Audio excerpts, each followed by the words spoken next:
Bismillahirrahmanirrahim. Assalamualaikum warahmatullahi wabarakatuh.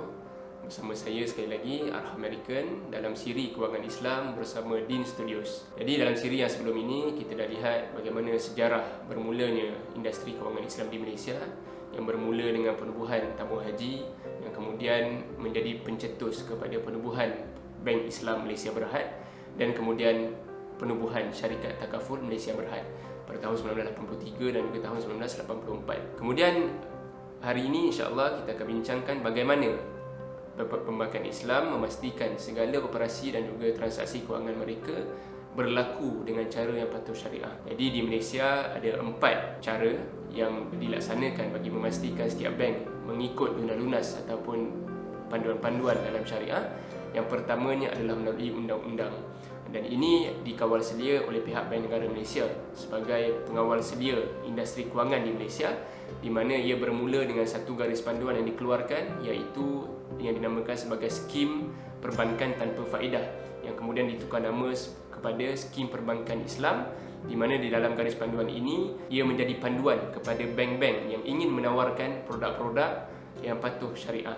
Dan kemudian pada tahun 2013 dibincangkan dan diluluskan di Parlimen satu akta di bawah nama Akta Perkhidmatan Kewangan Islam ataupun Islamic Financial Services Act IFSA 2013, yang mana dalam akta ini ia memberi kuasa undang-undang dalam perbankan Islam menawarkan produk mereka yang patuh syariah, dan antara denda yang disebut di dalam akta ini adalah sekiranya berlaku kesilapan ataupun kecuaian dalam kalangan penasihat syariah dalam menasihati bank-bank ini dalam melakukan aktiviti patuh syariah, mereka ataupun bank itu boleh didenda maksimum 25 juta ringgit ataupun 8 tahun penjara. Dan ini dari segi undang-undang, bagaimana undang-undang mengawal industri perbankan Islam. Yang keduanya adalah melalui nasihat ataupun penubuhan Majlis Penasihat Syariah ataupun Syariah Advisory Council di peringkat Bank Negara Malaysia. So mereka terdiri daripada mereka yang pakar dalam sektor ataupun dalam bab kewangan Islam, dilantik oleh Yang di-Pertuan Agong dengan nasihat daripada Perdana Menteri dan juga Bank Negara Malaysia. Maka mereka bertanggungjawab untuk mengeluarkan fatwa-fatwa, resolusi-resolusi yang berkaitan dengan kewangan Islam untuk diikuti ataupun dijadikan panduan kepada bank-bank di bawah. So mereka ini, kalau dalam hari ini, mereka dilantik selama 3 tahun untuk satu penggal, dan hari ini terdapat 9 orang dipengerusikan oleh Datuk Dr. Muhammad Daud Bakar.